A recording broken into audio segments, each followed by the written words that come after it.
No, hombre, nomás los de este lado, como ayer, ¿verdad? A ver otra vez, ¿cómo están? Gracias a Dios. Y esperamos seguir así todos los días, ¿verdad? Que Dios siga guiando nuestras vidas, que podamos ser de bendición hacia los demás y que el Señor nos alinee cada día a su palabra y a su voluntad. Tome su lugar, por favor. Siéntese, muchas gracias. Mis hermanos, han sido unos días maravillosos y le doy gracias a Dios por estos días, por lo que Dios está haciendo y por lo que hará. ¿Usted cree que Dios va a seguir haciendo cosas grandes y maravillosas? Sí. Claro que sí, el Señor va a seguir haciendo cosas grandes siempre y cuando usted y yo estemos dispuestos a alinearnos al orden de su palabra y a su voluntad. No sé si alguna vez usted ha viajado a la Ciudad de México. ¿Alguien ha ido alguna vez a la Ciudad de México? Fíjese que en una ocasión fui a la Ciudad de México, iba en mi automóvil y me detuvo un tránsito y me dijo que tenía que hacerme una multa o llevar mi carro al corralón porque mi vehículo no circulaba por la terminación de la placa. Y yo me justificaba diciendo, yo no sabía que yo no podía circular este día. Digo, yo no soy de aquí, yo soy de Guadalajara. ¿Y qué cree que me dijo el de tránsito? Ese no es mi problema. Usted debe saber que si va a viajar a otra ciudad, debe conocer el reglamento de tránsito a la ciudad que usted visita. ¿Este hombre tenía razón, sí o no? El hecho de que usted y yo no conozcamos no nos exenta de las consecuencias por estar en desorden. No sé si me está entendiendo el día de hoy. Dice la palabra de Dios, en el principio la tierra estaba desordenada y vacía. Cuando Dios llega a la vida de una persona, lo primero que debe de hacer el Señor es ordenar la vida de esa persona para que esta persona pueda ser bendecida. Dios no bendice el desorden. La característica principal del Señor es que es un Dios de orden. Y yo me justificaba, yo le decía al de tránsito, es que yo no sabía. Es que dice, pero usted aquí cometió un desorden y tiene que pagar las consecuencias. Yo deseo que el día de hoy el Señor nos meta en el orden de su palabra para que en realidad podamos ser bendecidos como Él desea bendecirnos. ¿Le gusta la idea? ¿Cuántos de los que están aquí están dispuestos a entrar en el orden de Dios el día de hoy? Adiós.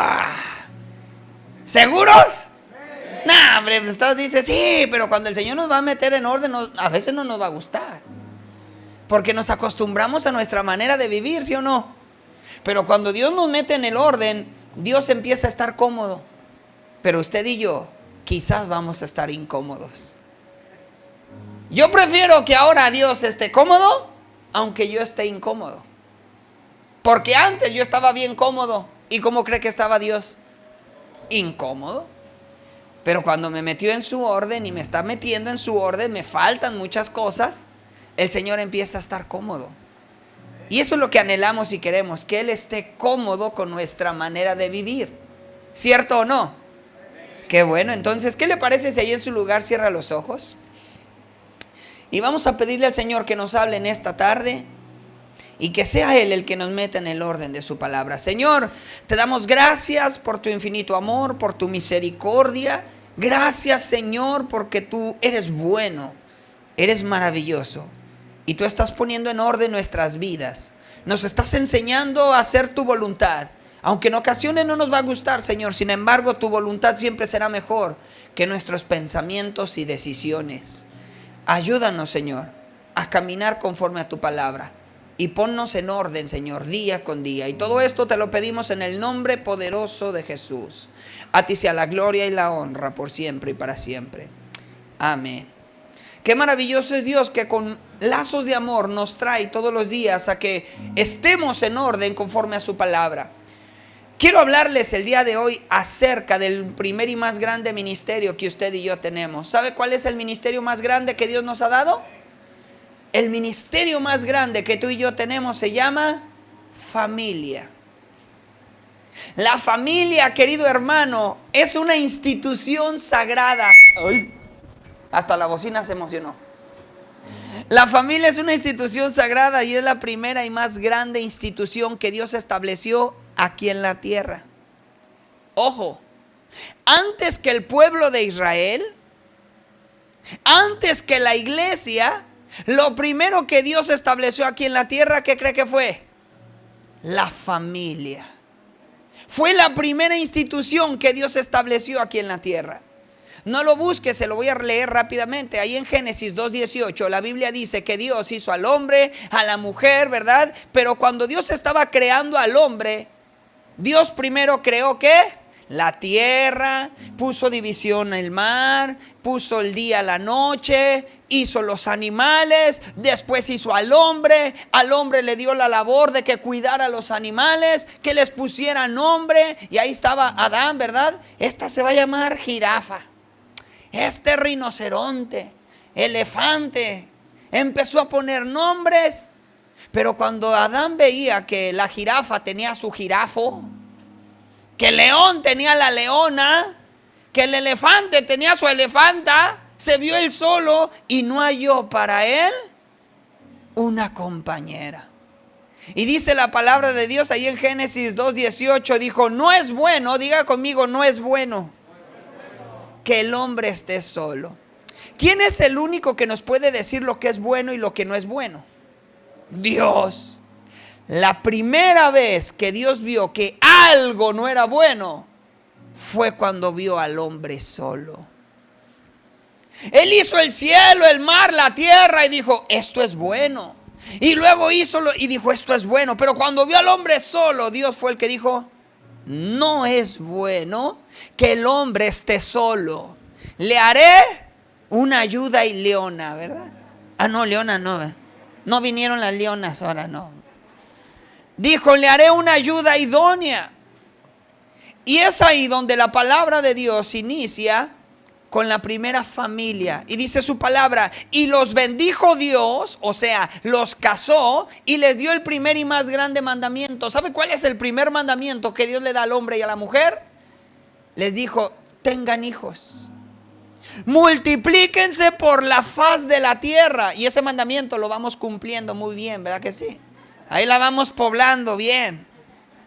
En otras palabras, lo primero que Dios establece en la tierra es la familia. Y aquí yo lanzaría una pregunta, pero no quiero que usted me conteste, tan solo piense. ¿Cómo está su familia? ¿Cómo está su matrimonio? ¿Dónde están sus hijos? ¿En dónde está su esposo o su esposa? Y no me paro delante de ustedes como el hombre más recto, íntegro y mi familia perfecta. No, me tiemblan las piernas cada que me toca predicar, porque sé que todo lo que yo diga Dios me lo va a demandar. Sin embargo, el Señor me jaló las orejas porque yo estaba descuidando mi familia. El ministerio más grande que Dios me había dado, yo lo estaba poniendo en otro lugar. Quiero que me acompañe ahora sí a Segunda de Reyes, capítulo 20, versículo 1. Acompáñenme por favor a Segunda de Reyes, capítulo 20, versículo 1.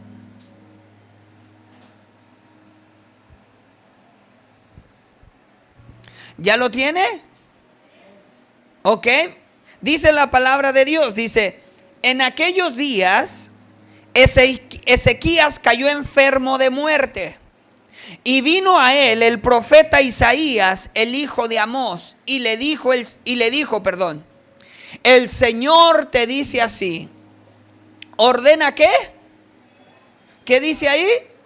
Dice, ordena tu casa, porque morirás y no vivirás. Déjeme decirle algo y le voy a contar. Usted llévese de tarea a leer todo el capítulo 20 ahí de Segunda de Reyes. Le quiero platicar acerca de quién fue Ezequías. Ezequías fue uno de los mejores líderes de Israel. Ezequías reparó y limpió el templo. organizó los servicios hacia nuestro Dios y todas sus celebraciones.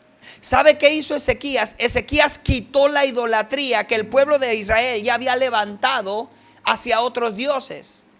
Incluso Moisés mandó hacer una serpiente de bronce. ¿Se ha oído eso?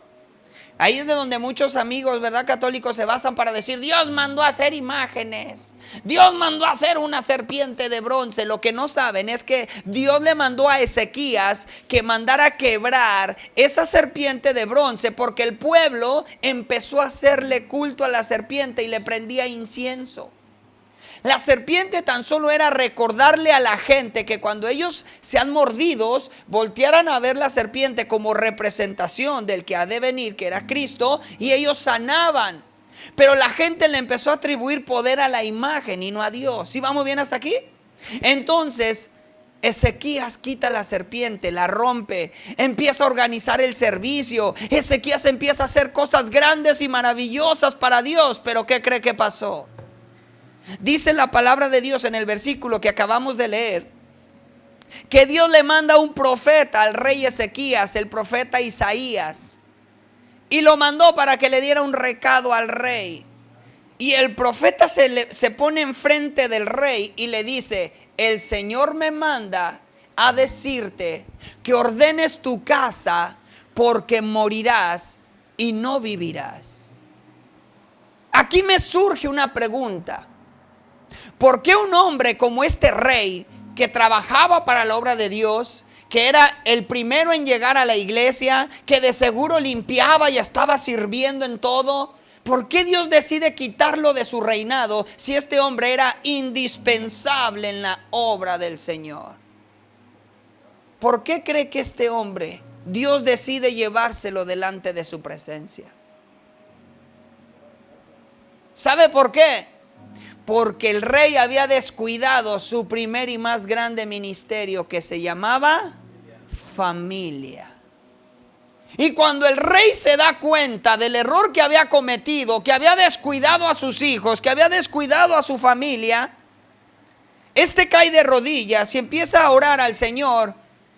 Y el Señor escucha la oración. Y cuando el profeta ya iba de regreso, ya iba para afuera del palacio, Dios le detiene al profeta y le dice: regresa, porque he escuchado el clamor de mi hijo. Regresa y dile al rey que he decidido extenderle 15 años más de vida, con una sola condición: que me ordene su casa. Y el profeta regresa y le dice al rey: Dios te regala 15 años más de vida.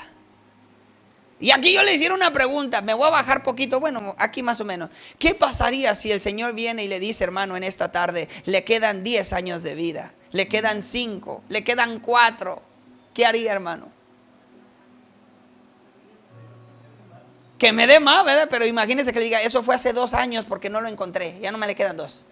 No, ¿verdad?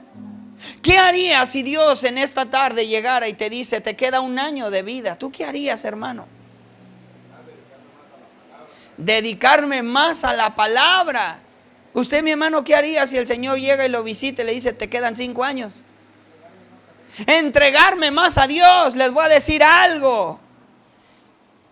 ¿Quién de nosotros sería egoísta y dijera: ay, yo ya conocí al Señor, gloria a su nombre, el día que me vaya yo me voy a ir a su presencia, pero pobre de mi esposa, a ver quién le predica que Dios la tenga en fuego lento cuando le llegue su hora?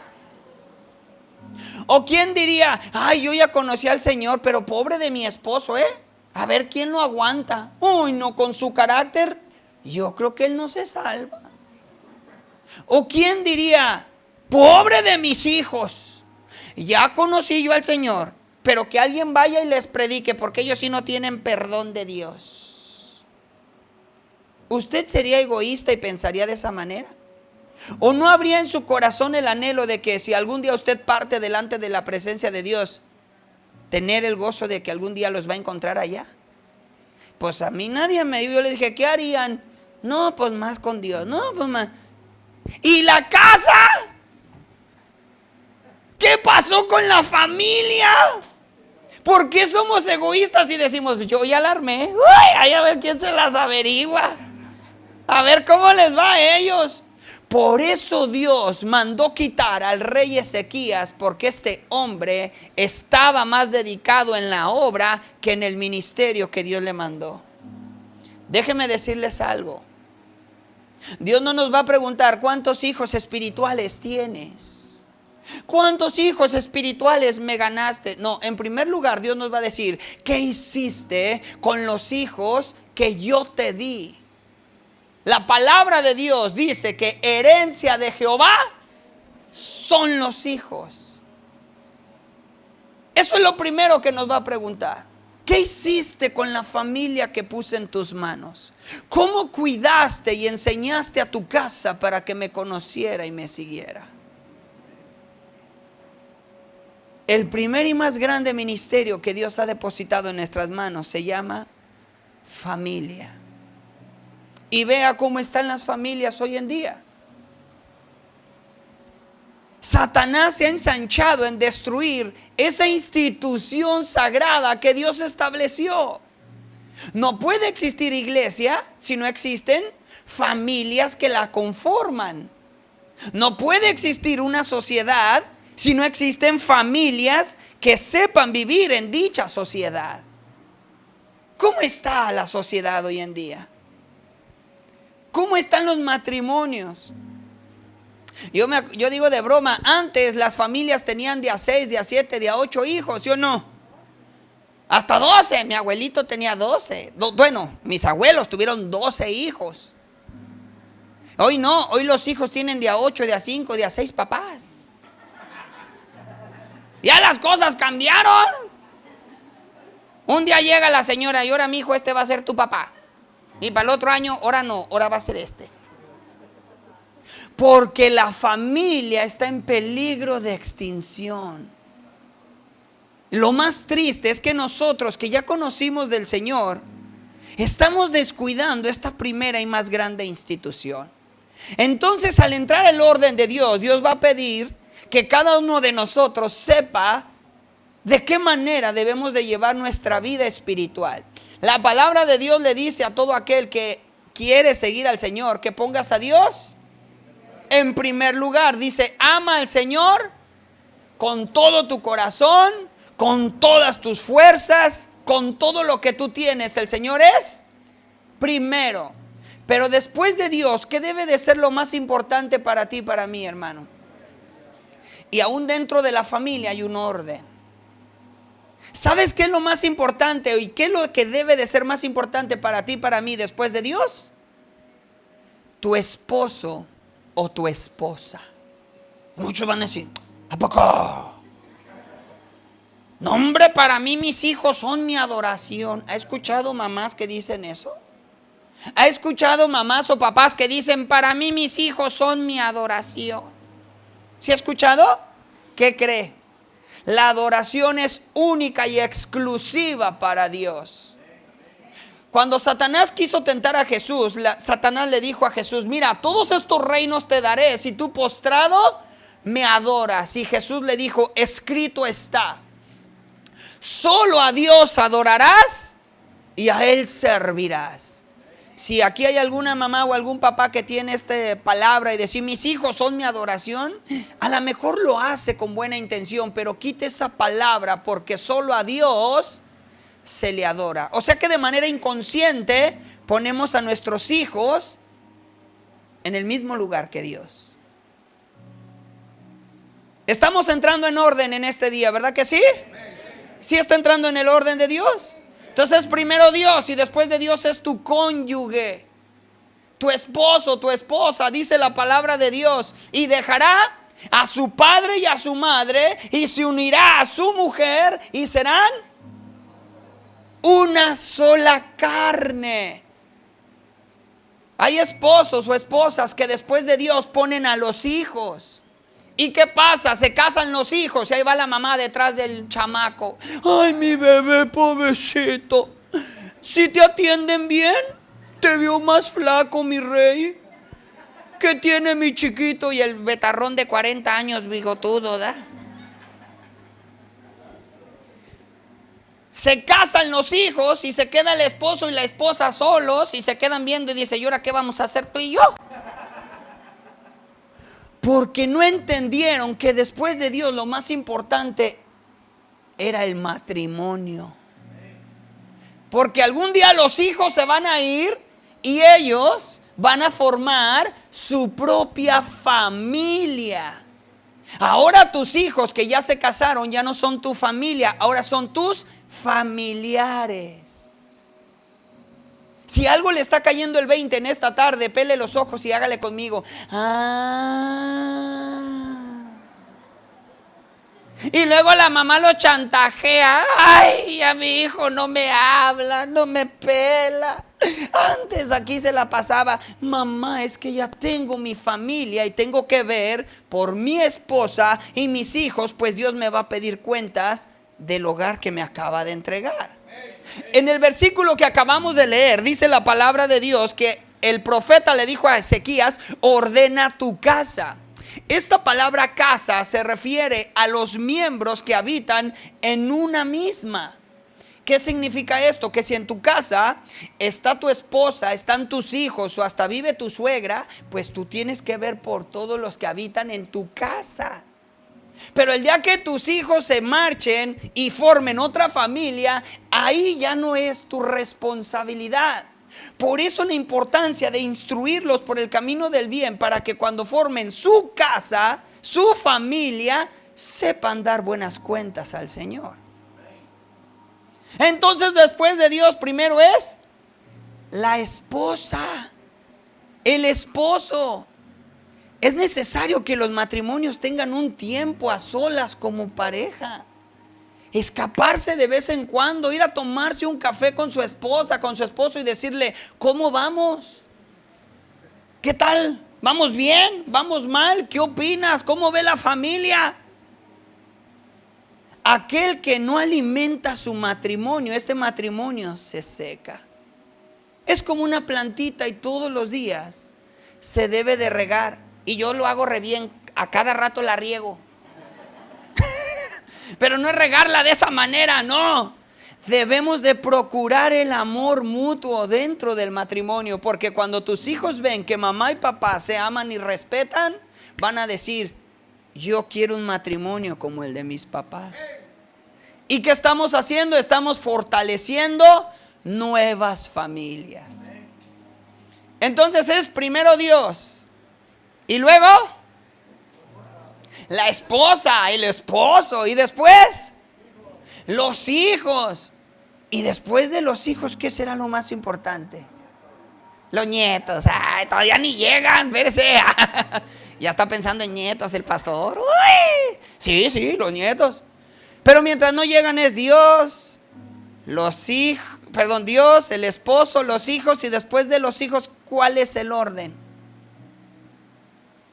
Ay, mamá, muchos así. ¿Sabe qué es lo más importante después de todo esto? El trabajo.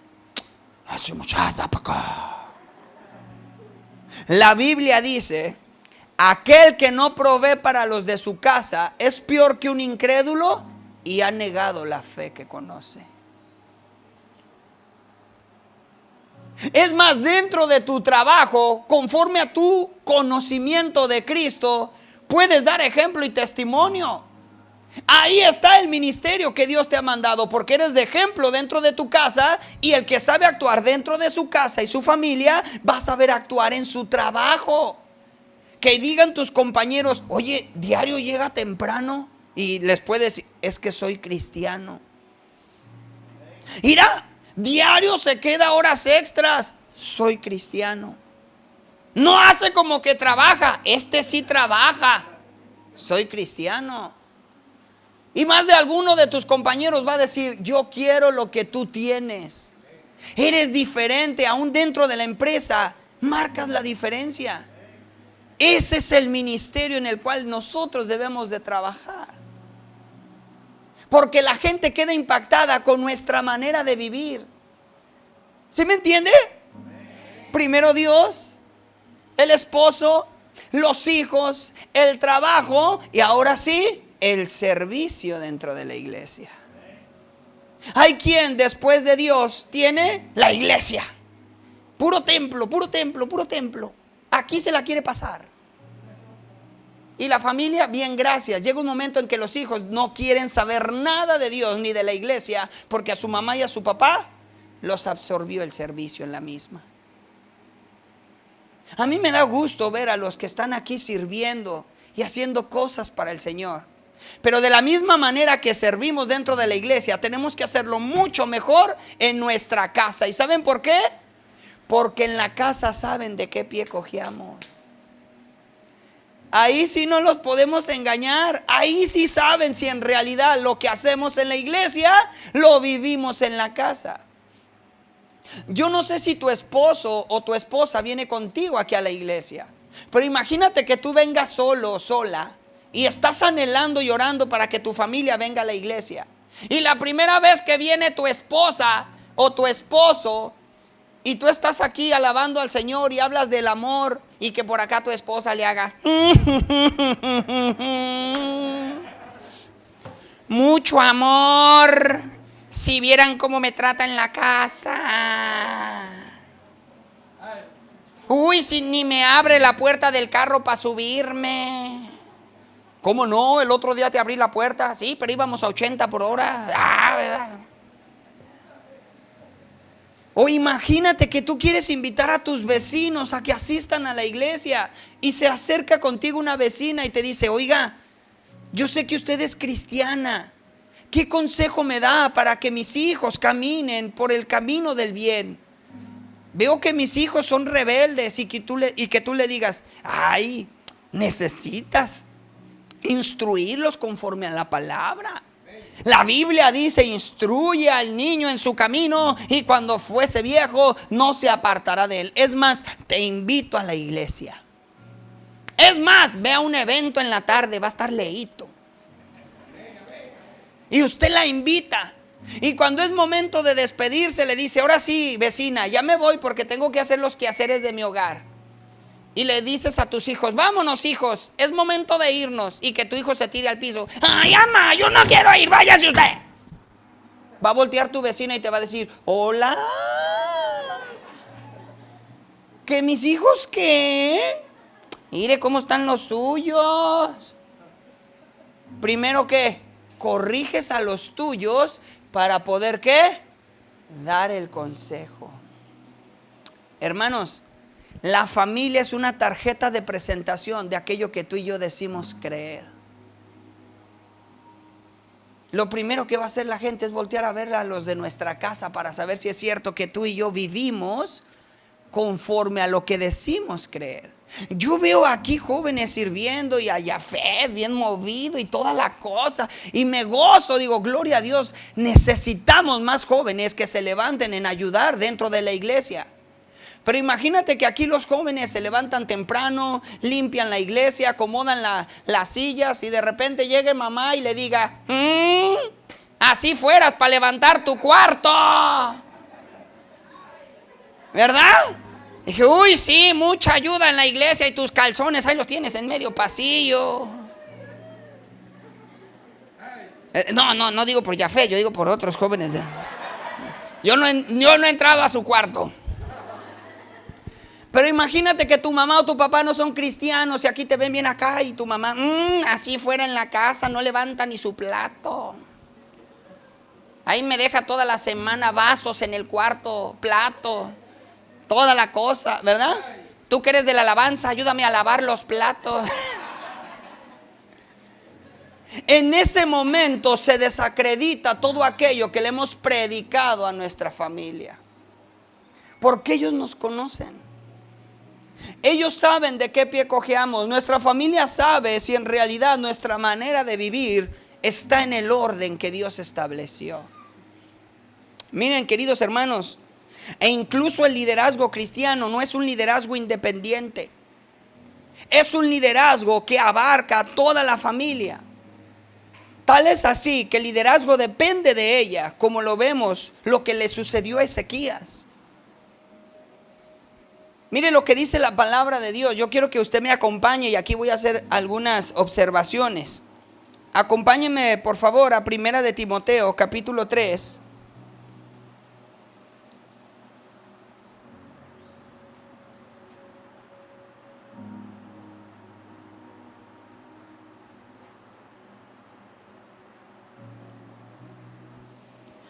Primera de Timoteo, capítulo 3, versículo 1.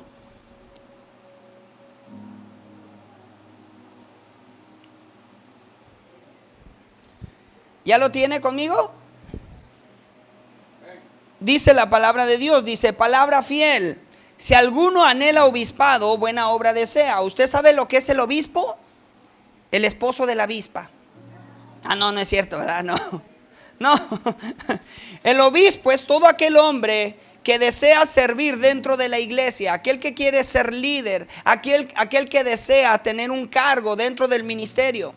Dice la palabra de Dios, si alguno entonces anhela servir, vamos a traducirlo así, si alguno anhela obispado, dice buena obra desea, pero es necesario, diga conmigo necesario.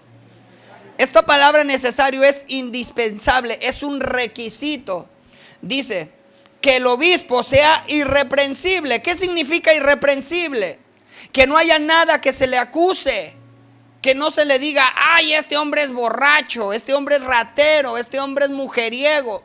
Eso es irreprensible, que no haya nada que se le tache o se le señale. Dice que este hombre sea irreprensible y marido de una sola mujer. Quiero aquí hacer un paréntesis, porque sé que muchas personas no creen en el matrimonio. Incluso hay líderes de otras religiones que dicen que para poder servir en la obra de Dios necesitas ser célibe. O sea, que nunca te hubieses casado. Pero esto es mentira. La palabra de Dios aquí enseña, y lo acabamos de ver por qué. Porque Dios instituyó el matrimonio, y la palabra de Dios enseña que al menos aquel que desea servir tuvo que haber sido casado. Y este es el caso de nuestra hermana, la pastora. Ella no está en contra del matrimonio. Ella fue casada y por lo mismo tiene tanto la autoridad de parte de Dios como también la sabiduría por haber practicado el matrimonio, que sabe aconsejar. ¿Sí me entiende? Al contrario, les puedo asegurar que tiene experiencia además y puede ayudar a aquella mujer que en un momento se encuentra sola. Tiene el testimonio y la autoridad para decir, yo sé que se puede salir adelante aunque el marido ya no esté. Sé que puedes salir adelante y puedes servir dentro de la iglesia aunque tu esposo ya no esté. Porque dice la Biblia que Dios es el esposo de la viuda. ¿Sí me entiende? Pero aquellos que están en contra del matrimonio, esto no viene de parte de Dios, porque Dios lo estableció desde el principio de la tierra. Por eso la enseñanza de la palabra dice que el que desea ser obispo tuvo que haber sido casado o tiene que ser casado. ¿Sí vamos bien hasta aquí? Incluso hay quien dice, ¿y Pablo? A ver, Pablo, ¿por qué no se casó el apóstol? Le digo, mentira. Cuando Pablo recibe el llamado de parte de Dios, la Biblia no dice que haya sido soltero toda su vida. Pablo era miembro del Sanedrín. ¿Qué significa esto? Los legalistas y religiosos de la época de Jesús. Era judío de judíos, era duro con los cristianos, y para poder haber sido miembro del Sanedrín, como requisito, tuvo que haber sido casado una vez.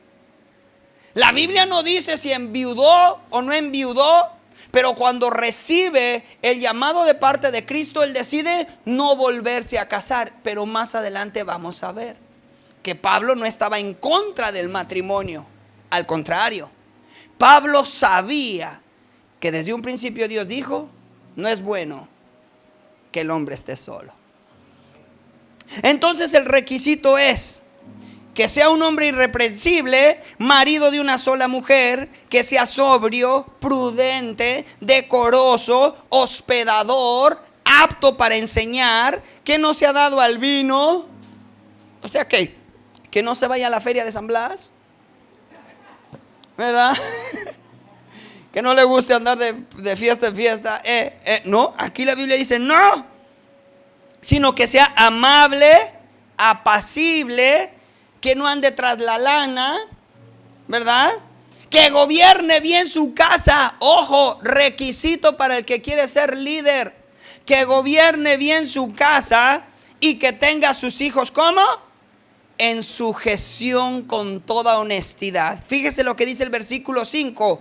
Pues el que no sabe gobernar su propia casa, ¿cómo cuidará de la iglesia del Señor? Ahí está el requisito. Oye, ¿quieres servir dentro de la iglesia? Empieza por el primer ministerio que Dios te dio, que es tu casa.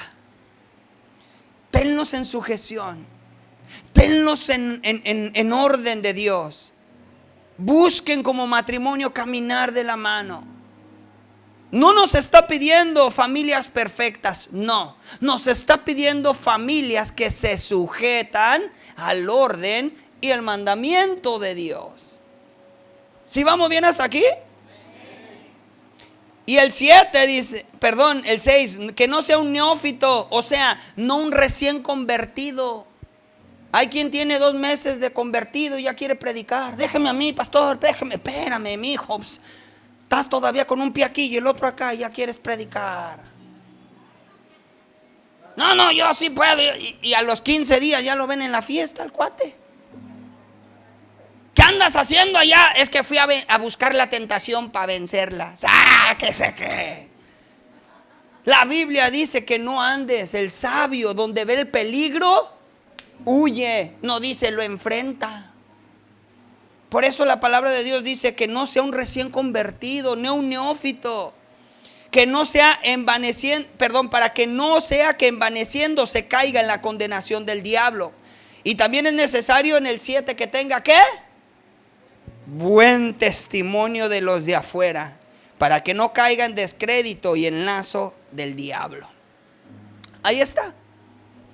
Para Dios nos está dejando claro que es muy importante la familia. Es más, aún los apóstoles nunca abandonaron a sus familias para servir al Señor. Fíjese lo que dice Primera de Corintios capítulo 9 versículo 5. Primera de Corintios 9:5.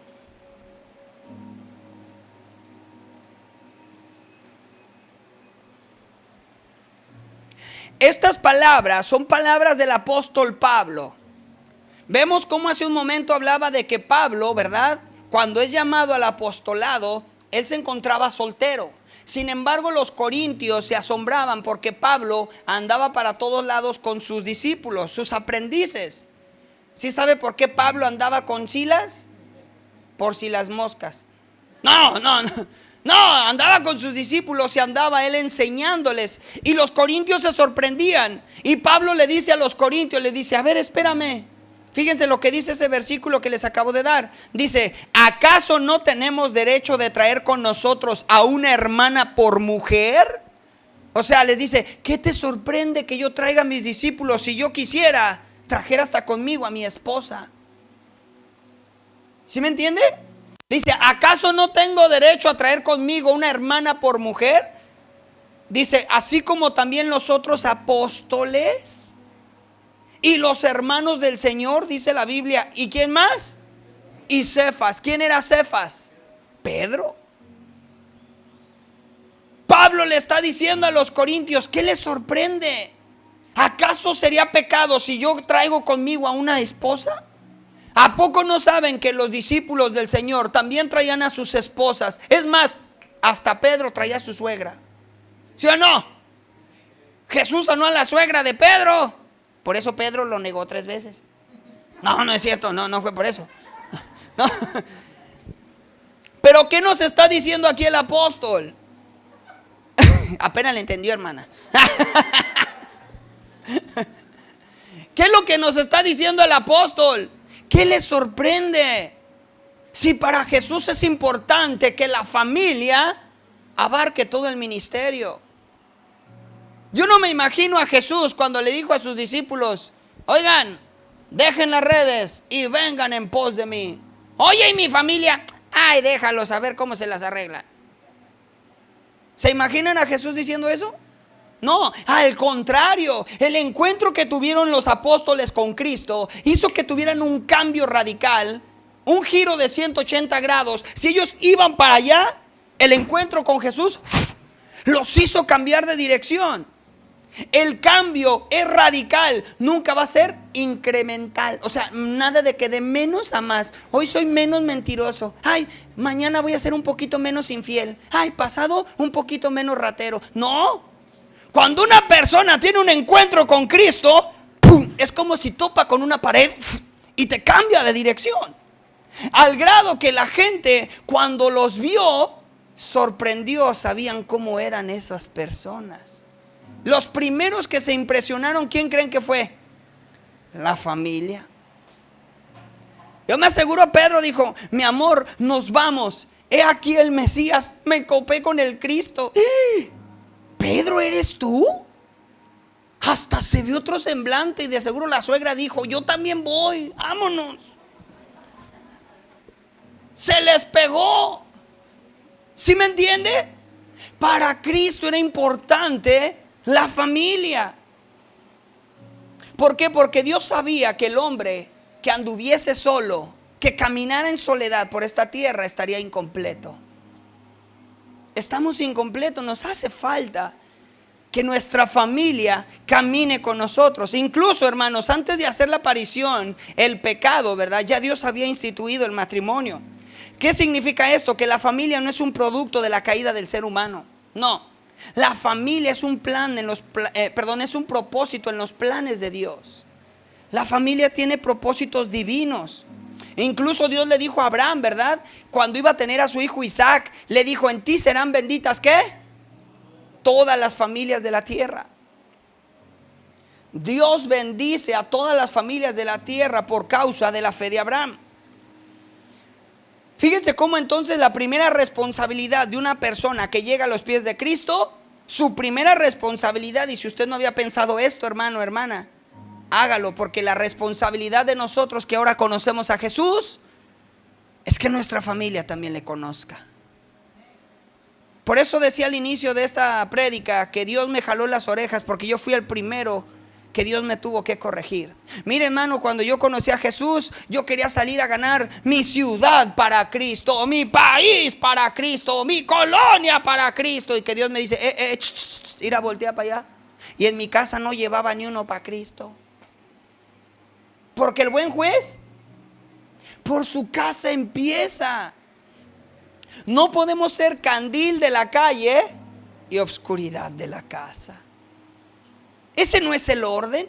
Ahora, que si en tu caminar te puedes ganar a uno que otro, gloria a Dios. Pero que tu anhelo y tu deseo sea: Señor, que mi casa te sirva, que mi casa te conozca, que mi casa, Señor, se entregue a ti y a tu palabra. No me quiero alargar porque ya estoy como la pastora, también predico de a 2 horas. Pero llévese Hechos capítulo 10 de tarea, lléveselo. Ahí va a encontrar la vida de Cornelio. Cornelio era un soldado, era un hombre romano que conoció a Jesús. Y este hombre tuvo un encuentro con Cristo e invitó a todos los discípulos, bueno, algunos, no creo que pudieran todos. Invitó a algunos de los discípulos de Cristo a que fueran a su casa a predicar. Imagínense que cuando llegan los discípulos a la casa de Cornelio se encuentran con una gran sorpresa. Yo creo que iban entrando y vieron a todos formaditos, sentados. Estaban dispuestos a escuchar el mensaje de los hombres que llevaba Cornelio. ¿Sabe quiénes estaban en primera fila? Hasta los esclavos, estaban hasta adelante. ¿Por qué? Hechos 10. ¿Por qué? Porque Cornelio tuvo un cambio radical, hasta los esclavos les tocó. Dijeron: oye, antes nos pegaba el patrón, ahora no nos pega. ¿Qué le pasó? Y la gente de la casa de Cornelio quería saber lo que le había pasado a este soldado. Pues este hombre empezó a ser íntegro, recto, justo, amable. Cambió su manera de vivir. Y eso debe de suceder en nosotros, hermano. La primera o el primero que se va a dar cuenta es tu esposo, tu esposa. Tus hijos se van a dar cuenta, van a decir: ¿qué le pasó a mi papá? ¿Qué le pasó a mi mamá? Mi papá era bien gritón y ya no grita. Mi papá era violento y ahora ya no nos pega. Mi papá era bien flojo y sigue igual, pero algo le pasó. Ellos se tienen que dar cuenta qué pasó en ti y en mí.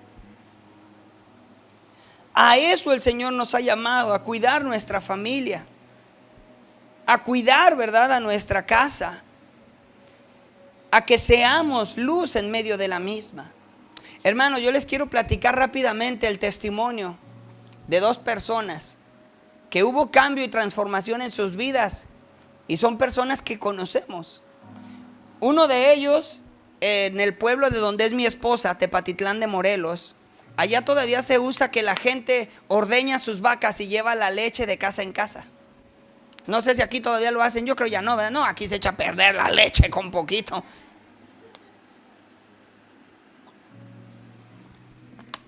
Pero este hombre anda de casa en casa llevando la leche en unas garrafas de acero. Y trae la camioneta, ¿verdad?, recién ordeñada, y sale en la mañana y la camioneta trae un claxon de vaca. Se oye así. Y luego grita, ¡la leche! Y ya salen las señoras y pues ya les da la leche recién ordeñada. Se acostumbra todavía en aquella ciudad a tomar la leche así. Pero este hombre es medio ojo alegre. O era pues, porque ya cambió. ¿Qué es ojo alegre? O sea que a todas las atiende con amor y cariño. Llegaban las señoras y el señor así, ¿cómo está mi reina? Entonces, ¿qué, chiquitita? ¿Cuántos litros le voy a dar? Mi hija. No, pues las señoras así. Ay. Imagínense que el marido no les levanta el ánimo y llega el lechero. Oiga, qué bien se ve hoy. A las 6 de la mañana la señora con los pelos así. Pero el otro les decía, qué guapa mi reina, ¿cuántos litros de leche le doy? No, pues las señoras felices, ¿verdad? Ni querían leche, pero nomás iban por el piropo. Y este hombre era la manera en la cual vendía, era su manera de ser. Él llegaba y, hola mi reina, hola chiquitita, ¿cómo estás? Sin embargo, este hombre tuvo un encuentro con Jesús. Y fue tan tremendo el encuentro que él tuvo, que hasta su manera de hablar y de vender cambió. Él se paraba, ordeñaba las vacas, iba a llevar la leche. Y cuando salían las mujeres para comprarle la leche, le decía, Dios les bendiga, buenos días. ¿Cuántos litros le voy a dejar? Y las señoras así de, ¿ahora no me bañé o qué? Ahora no me dijo mi reina ni chiquitita, ¿verdad? Y al día siguiente, buenos días, Dios la bendiga, ¿cuántos litros de leche le dejo? Y ya ve que las damas a veces son medio comunicativas. Empezaron entre ellas a platicar y decir, ¿qué le pasó al lechero? Ya no nos dice ni una cosa bonita. Vamos a preguntarle. No, hombre, al día siguiente cuando se le juntaron 2, 3 señoras a comprarle la leche, le preguntaron, oiga, ¿qué le pasó? Ya no nos dice nada bonito. Les dice, mire, antes que nada le quiero pedir perdón si algún día yo la ofendí. Yo ya le pedí perdón a mi esposa, pues entendí que mis palabras bonitas deben ser para ella. Sin embargo, le pido perdón si algún día yo la ofendí. Pero conocí a Cristo, dice. Ahora entiendo lo que Dios quiere y demanda de mi parte hacia mi familia. Los debo de respetar. Y una señora dijo, con razón. Ya decía yo que algo tenía usted. Mire, no me la va a creer, pero hasta la leche no sabe más buena. ¿Qué cree que le dijo el lechero? Dijo, es que ya no le echo agua a la leche. Porque cuando Cristo llega a tu vida, se nota en toda tu manera de vivir. Sin haberles predicado a las mujeres un gran sermón por el hecho de haber sido justo y ya no echarle agua a la leche, eso fue de impacto para las demás. ¿Sí me entiende? Por el hecho de cambiar su manera de hablar, con eso puede cambiar la mentalidad de decir, este hombre en realidad tuvo un cambio. Eso es lo que Dios está esperando de cada uno de aquellos que llega al conocimiento de Cristo. En una ocasión, allí en la iglesia donde nosotros nos congregamos en Guadalajara, es una iglesia, es grande, son 8,000 miembros. Imagínense, hermanos, que al finalizar de cada reunión, pues la gente siempre quiere hablar con el pastor. Y se le hacen las filas así de horas. Y le dice el pastor de a todos, dice, mire, vaya con los líderes. que ellos también pueden orar por usted. No queremos que nos ore el pastor. Ya se imaginará, ¿no? El servicio se acaba a las 2 de la tarde y el pastor se está yendo a las 6 de hablar con el último. Y bueno, es muy paciente el pastor, le damos gracias a Dios, digo, bueno. Pero diario iba una hermana que cada domingo le pedía lo mismo. Y la hermana llegaba así de, ay pastor, ayúdeme, ya no sé qué hacer. Y el pastor dice, sí hermanita, a ver, ¿qué pasó? Es que mi marido no cambia, le decía. Es un hijo del diablo. ¿Pero por qué dice eso? Dice, mire, mi marido no quiere nada con las cosas de Dios. Y el pastor dice, pero ya oramos por él y hemos estado en oración por su conversión. Pues no quiere, órele más. Órele más fuerte. Hagamos una cadena de ayuno. Algo hay que hacer porque mi marido está bien rebelde. El pastor le decía, bueno, vámonos a la raíz. ¿Cuál es el problema? Le dice, ¿usted es cristiana? Sí, para gloria de Dios. Tengo 20 años en el evangelio. ¿Y usted entonces ha sido cristiana desde que se casó? Siempre. Y mi marido no quiere nada con el Señor. Mire pastor, el marido trabaja de lunes a sábado. El domingo yo quiero salir a la iglesia a gozarme con el Señor y el marido quiere estar en la casa encerrado. Me dice, oye, ¿estás loca? Yo estoy cansado. Y yo le digo, pues ahí te quedas con tus diablos. Yo me voy a gozarme con el Señor. Le dice el pastor, ahí está el problema. Si él trabaja de lunes a sábado y el único día que usted puede convivir con él no lo hace, ¿quién le va a testificar de lo que Cristo ha sido o ha hecho en su vida? Dice, mire, le voy a pedir un favor, hermana. Le prohíbo que en 3 meses venga a la iglesia. Y la hermana, no, eso no, hermano. Yo me canso de estar encerrada de lunes a sábado. No va a venir, le dijo el pastor. Y si usted viene, la regreso para su casa. Pero no solamente le voy a pedir que no venga por 3 meses. También le voy a pedir que no pelee con su marido. Le voy a pedir de favor que por nada del mundo usted lo vaya a pelear. Que si él empieza a discutir, usted afrene su lengua. Se lo pido a usted porque usted es hija de Dios. Y el Espíritu Santo le dará el poder. Es más, ahora mi oración va a cambiar, le dice. No voy a orar por su marido, voy a orar por usted. Para que sepa usted a detener su boca y no callar. Digo, y no pelear. Y no callar, no, si las mujeres no se callan a veces, ¿no? Para que afrene su lengua y no pelee. Y así lo hizo la mujer. Tomó la decisión de hacer caso al consejo.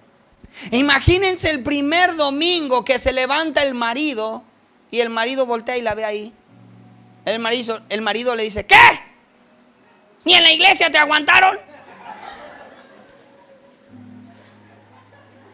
¿Ya me vas a arruinar mi día libre? Y la mujer, aquí me voy a quedar. No, estás loca, ya estuvo, yo quiero estar tranquila. Se acordó que no debía, ¿qué? No, hombre, la mujer estaba diciendo,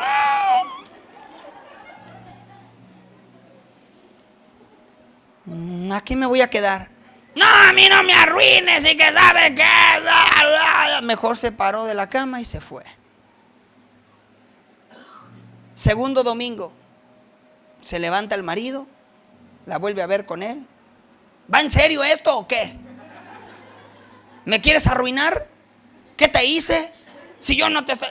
Y la mujer, mire, recuerde que el hombre sabio sabe frenar su lengua. Para pelear se ocupan ¿cuántos? No le podemos pedir al hombre que no tiene a Cristo que calle. Pero sí le podemos pedir a aquel que tiene la guía del Espíritu Santo que el Señor le enseñe a frenar su lengua. Dice la palabra de Dios en el libro de Proverbios, aquel que sabe dominar, aquel que sabe callar, aquel que sabe gobernar su propio cuerpo es mayor que aquel que gobierna toda una nación. Y esta mujer tenía mucho que decirle al marido, Pero la mujer callada. No, tú me arruinas y que sabe que... Le dije, mira, no voy a pelear. Le dijo, si quieres te hago de desayunar. Haz lo que quieras. hago lo que quiera, con permiso. Fue y le preparó el desayuno. Tercer domingo. El marido, no, que tú, que yo, que bla, bla. Pero se dio cuenta que ella no peleaba. ¿Qué haces cuando estás peleando y la otra persona no te contesta?